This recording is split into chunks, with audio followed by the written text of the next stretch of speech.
Hello everyone, কেমন আছো তোমরা? আশা করছি খুব ভালো আছো আর তোমাদের ভালোবাসায় আমিও খুব ভালো আছি। আজকে ভিডিওটার থাম্বনেল দেখে নিশ্চয়ই বুঝে গেছো তোমাদের পছন্দের মতো ভিডিও হতে চলেছে।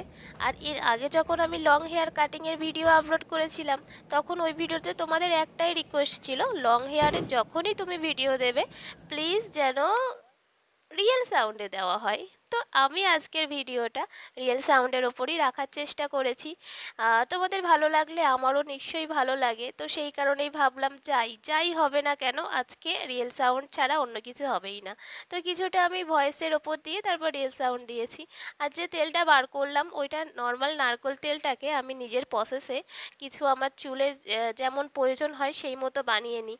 তো আমার রিসেন্ট প্রবলেম যেটা ছিল, আমার চুল খুব রাফ হয়ে গিয়েছিল, তো সেই মতো আমি বানিয়ে নিয়েছিলাম। সেই ভিডিও আপলোড করা আছে, তোমরা চ্যানেলে গিয়ে দেখে নিতে পারো। আর আবারও যদি তোমরা সেই ভিডিও চাও আমি নিশ্চয়ই আপলোড করব, তাহলে চলো দেখতে থাকো।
আমার হেয়ার অয়েল ম্যাসাজ কিন্তু ডান হয়ে গেল।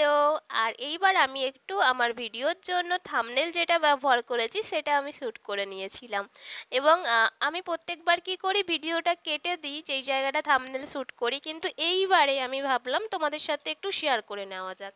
আসলে আমি ভিডিওর মাধ্যমেই এইভাবে থাম্বনেল শ্যুট করে নিই, আর পরে ওই জায়গাটাকে স্ক্রিনশট নিয়ে আমি ব্যবহার করি। তো এইবারেও আমি এইভাবে শ্যুট করেছিলাম, আর এইটাই থাম্বনেল দেওয়া আছে, তোমরা দেখেইছো নিশ্চয়ই। তো যাই হোক, আমার যে নেল পলিশের কালারটা তার সঙ্গে দেখো এই বোতলের কালারটা কিন্তু মিশে গেছে। তবে আমি কিন্তু কোনো কোম্পানির অ্যাড দিচ্ছি না, আমি এই তেলটা মাখি বলেই তোমরা হয়তো অনেকেই এই তেলটা কিনে ব্যবহার করতে পারো, কিন্তু আমি একেবারেই সেটা বলছি না। আসলে আমার কাছে এই বোতলটা অ্যাভেলেবেল ছিল এবং আমার বানানো তেলটা আমি এই বোতলে ঢেলে রেখেছিলাম, সেই কারণেই বোতলটা এইভাবে ভিডিওতে দেখানো হচ্ছে। আর আমি যেই তেল মাখি তোমাদের অনেক ভিডিওতেই বলেছি, তোমাদের কোশ্চেনের অ্যান্সার দিয়েছি যে আমি যে কোনো কেমিক্যাল ফ্রি নারকোল তেলটাকে বাড়িতে এনে নিজের চুলের অ্যাকর্ডিং আমি বানিয়ে সেটাকেই ব্যবহার করি। এবং তেল বানানোর অনেক ভিডিওই চ্যানেলে দেওয়া আছে, তোমরা সেখানে গিয়ে দেখে নিতে পারো, কিংবা তোমরা যদি বলো তোমাদের চুলের প্রবলেম, আমি সেই রিলেটেড তেল আমি বানিয়ে দেখিয়ে দেবো তোমাদেরকে। আর এরপরে প্রসেস ছিল আমার চুলটাকে 1 থেকে 1.5 ঘন্টা এরকম খোপা করে আটকে রাখা।